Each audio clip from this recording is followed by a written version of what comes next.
Today we have stepped out of the crafting castle to talk about Midnight Sun by Stephenie Meyer, the Edward version of the Twilight Saga. So stick around. Erin and I are going to discuss some stuff in the non-spoiler realms first, and then we will go into more details, more in-depth thoughts on what we really thought about the series and this new addition to the books. Wait, is that a quote? No, it's just funny. I don't get it. I got it for... No, your husband got it for me. My husband got it for you. That's what makes it even better, is that Uncle John got it for me. Huh. In Forks. We went to Forks, though. Which is the town where it takes place at. If you have been anywhere near pop culture in the last, 15 years, you know a little bit about what the Twilight Saga is. Human girl falls in love with vampire boy, la la la. That's the story, that's the basic premise. Some of the things that I initially noticed about the book is that Edward is a lot wordier than Bella was. He has a lot more to say or think. Did you find that as well? Yeah. So wordy. Yeah, he might have been a little too wordy at times, but that's his perspective and how his brain works. And I guess you kind of chalk it up to how his lifetime is a lot longer. And through immortality, you kind of have a different concept of time and how long things take. So his brain just works a little bit faster. So that's kind of how I went with that. I thought it was more Stephenie Meyer's waited, what was it, 15 years? A long time to finish the book. And I think she knows this is the last time she's going to write for Edward. And I think she just wanted to cram everything into every little last drop of ideas that she has for him into this book so she can just be done with it. Another thing that I really noticed about the book is that we get a lot more of the backstories of some of the other characters, whereas in the Twilight Saga we get little bits of their story where it's Edward or the character telling Bella their side of the story, but we get more of the details of that as well. And because he has special powers and reads minds, we get in-depth background stuff on people. Yeah, so it gives you all around, and not just with the vampire characters, but also the human classmates of Bella's, that Bella just kind of little bit touches on. We get to know them a little bit better in this because Edward's hearing their thoughts in regards to Bella. I forgot what a jerk Jessica Stanley is. Oh my gosh, that was my favorite part. I forgot, because, Anna Kendrick plays it so well, perfectly. And you get a little edge of, popular mean girl, but not to the length of what Edward hears her thinking, which is kind of nasty. I have to tell you, I read the entire thing in Anna Kendrick's voice. Absolutely. The entire thing. Absolutely. It was, without a doubt, Anna Kendrick will always be Jessica Stanley Forever. in my head. Do you think Midnight Sun was a necessary part of adding to the saga? And it was just fun to explore the situations we were already familiar with from a different perspective. So I enjoyed it. I don't think it had to be done, but I liked it. What are your thoughts on the book as a standalone? If you only read this book, would it be a good enough story on its own? That's hard because the whole time I'm reading it and thinking about what happens in the other books. So I'm reading it thinking, how does this tie into the other books? Wondering if so are we getting a new moon from Edward's perspective now? Are we getting more in from his perspective is what was in the back of my head as I was reading it. So I have a hard time keeping it, separating that from, I think it would be okay. I think it'd be fine as a standalone.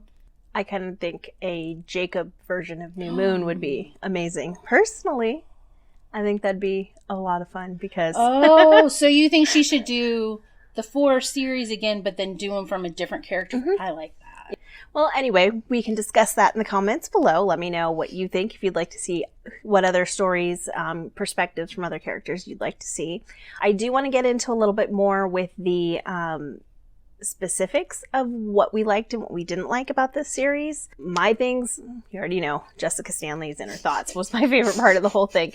I really liked how Edward sees Bella in the beginning. He sees her as this kind, compassionate person, and she doesn't see herself that way at all in the Twilight series. In the Twilight series, I got to the point where I didn't really like Bella personally.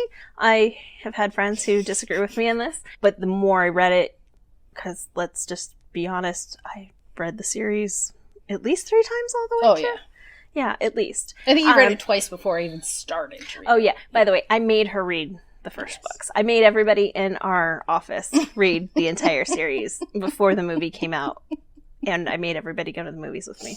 We see a Bella that is somebody you want to thrive and survive and be such a good human being, which is what Edward wants for her more than anything. He wants her to be an amazing human. He doesn't want her to be a vampire ever. The other thing that I really liked, and it's totally not even a major part of it, I absolutely adored the race through Phoenix when they're trying to get to Bella, when they get off the plane, when they go from the plane to where Bella is. I was like, this is hilarious. This is amazing. And it was so good because you didn't get overthinking wordy Edward, but his brain and his processing of how he needs to do things and how things need to happen and how he works with Alice's special abilities was just so great. The pacing was fantastic. Like, I loved that scene so much. I know it's like a completely random thing to be in love with about a book, but I loved that part. I don't know. Just me. Okay. What were your favorite things? I liked the new things we learned about the characters. So specifically Renee, we get a lot different perspective on Renee. It actually made me like Renee less, even though the things that it brings out, that it talks about where how people react to Renee isn't her fault. That's just who she is.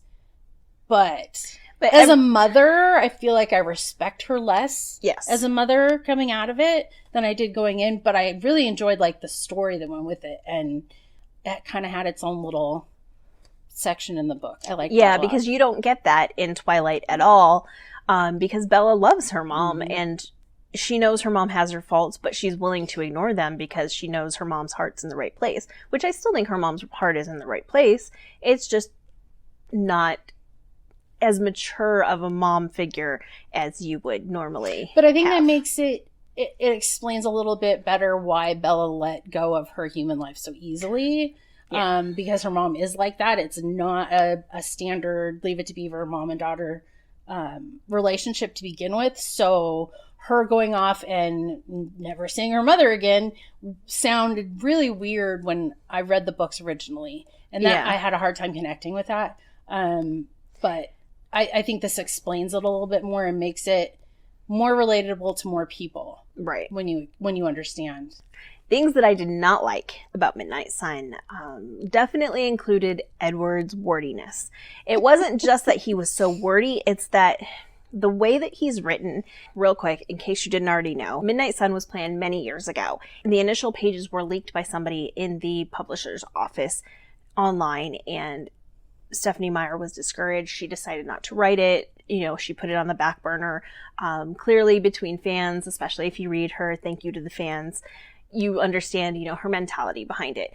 So in the original part that was leaked online, because, we read it, not gonna lie. Was it right? No. Did we do it? Yes. Well, she put it out on her website. So, she invited people to read it. True. But the way Edward's perspective is written is almost as if he still speaks and thinks from his original human time period. So the prose and the dialogue and the pace at which he thinks seems much more in line with that perspective. With some of the new stuff, Edward starts becoming more modern, as if he's from this time period, which you would expect somebody to, grow and change and that kind of thing, even though, they're immortal, they're still going to adapt to those type of things. But then it drops back into the pre-vampire Edward thought process. And it kind of goes back and forth between. It's kind of hard to describe without reading certain passages, but that was something that it kept grabbing my attention and I couldn't ignore it. Edward's a little wordy. He says too many things and it needed to be cut down. But, if you're looking at it, this is the last time I'm going to write this dude, then, well, I guess you put everything in. Write it. Yeah, just write it. The other thing that I really didn't like about this, I am not a sensitive person. I've read some pretty graphic things in my lifetime. I've talked to friends who've gone through really terrible things. I did not, on any level, need to read the detailed graphic description of James's attack on Bella that Edward watches. I felt like the book needed to come with a trigger warning for that, and it bothered me. It was very rough. It was too descriptive.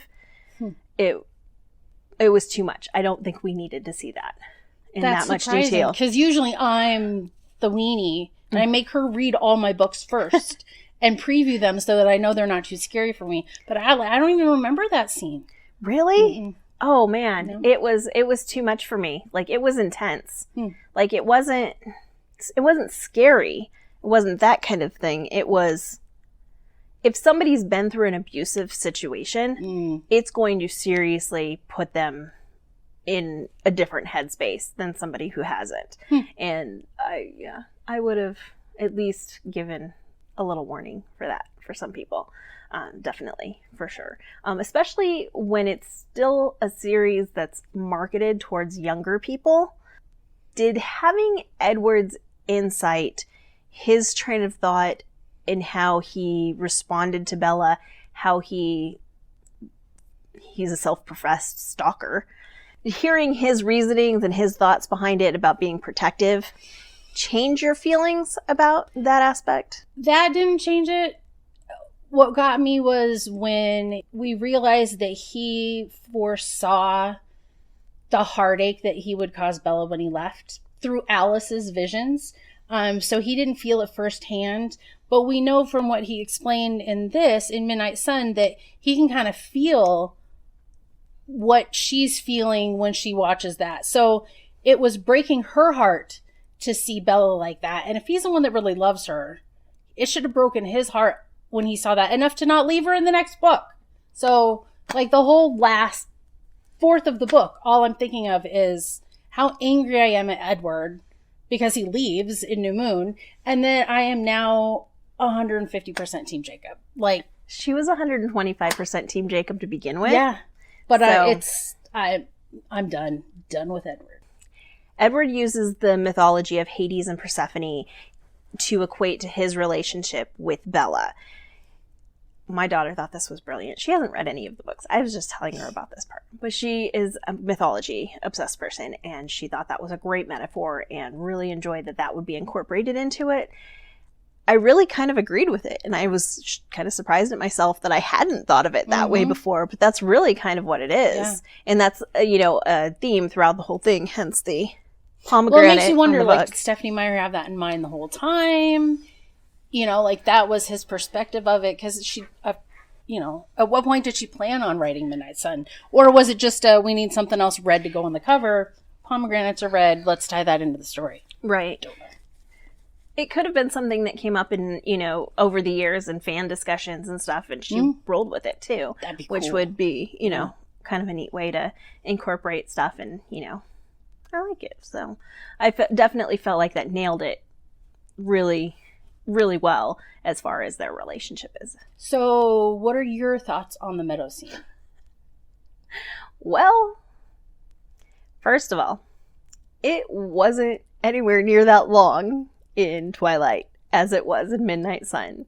And at this point, I've already, come to terms with Edward being extremely wordy and overthinking. But oh my God, it was so long. It was so long. Like, I think I was texting her while I was reading this going, is this ever going to end? It was not give her this any long. warning at Like, all. it was a drop in the bucket in Twilight, which is fine. Like, it revealed a decent amount. It showed the purpose of Edward being sparkly. But Edward, oh my gosh, his turmoil and his, I can't be near her because I might eat her because she smells too good. Blah, blah, blah, blah, blah, for like 15 pages. Okay, it's not. I wrote it down. Hold on. In Twilight, in my edition of Twilight, that is actually a little bit thicker than the original book, if I remember correctly. Yeah. It's 33 pages long.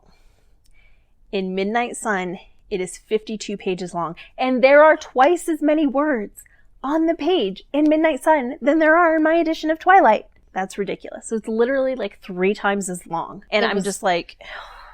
I mean, it makes sense that from his perspective, he had more thoughts going on because he's a vampire and he thinks faster. So there'd be more thoughts going on in that. But I don't like... there was things that he talked about, like he said out loud to her, questions he asked her that I don't remember at all from... Midnight Sun tells me that Bella has a really crappy memory. Because there are chapters and scenes that were in the original book, because, you know, it's just they're in the same room together. And he asks her like 1,500 questions, and she answers 1,500 questions. But in her version of the events, there's like 3 questions. Yeah. And that's it. And I'm just like, this girl has a crappy memory. One other thing that I really liked was getting to hear Billy and Jacob's inner monologue from Edward's perspective. Like, some of it makes him mad and some of it amuses him. And I don't know, I thought that was really great because we don't get a whole lot of them until New Moon. But it was fun to have that much additional. The thing about it that made me kind of irritated, though, is we get all these other character backstories from Edward's perspective. But why didn't they give us more information and backstory of the treaty? You kind of get that in New Moon. Yeah, but we could have found out more here, like from his perspective, like dialogue that happened. We just got a kind of a summary of what happened in New Moon. So I ended up giving the book 3 stars because it was just okay. I think it fit in with the whole series and everything. The series holds a lot of memories for me, so that's a good thing. It definitely, especially the original Twilight novel, held very much a reminder of what it's like to be a teenager falling in love for the first time. I think that's really what it was that captured me as an adult woman liking a story about a teenage girl. I think a lot of adult women. Yeah, and that was good. And I do think if you really like romance and you enjoy that, there's a lot of good to be found in the series, not just from falling in love, but just like the different challenges that can go on in a relationship aside from being vampire and human. So there are good things about the series, and I would encourage people to read it still, even though it's not my personal favorite anymore. I'd probably give it 4. And just because the original series holds, like, I'm from Washington, so all the Native American legends and stuff, I mean, it's all stuff I grew up with. So for me, just to have that in a book kind of immortalized is kind of special. Okay, I've kicked Erin out because today's project is going to be something I sew for her. It is going to be a blue top. During Midnight Sun, Edward comments on how Bella wears this favorite blue top because it brings out her eyes and just looks so beautiful on her. So I'm going to make Erin a blue top to bring out her eyes and hopefully attract a sexy, sparkly vampire. Alexa, open Crafting Castle for business. My life was an unending, unchanging midnight. It must by necessity always be midnight for me. So how was it possible that the sun was rising now, in the middle of my midnight?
crafting castle. For just a second, I saw Persephone, pomegranate in hand, dooming herself to the underworld. Is that who I was? Hades himself, coveting springtime, stealing it, condemning it to endless night.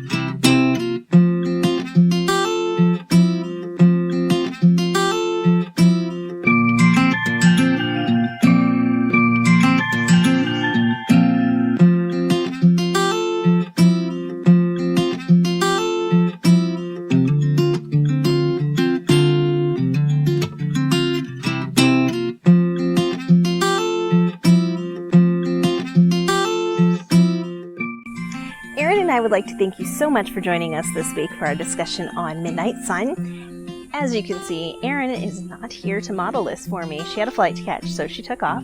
This is Tatiana. She will probably appear from time to time, but we do appreciate you hanging out with us, listening to what we have to say on the new addition to the Twilight Saga.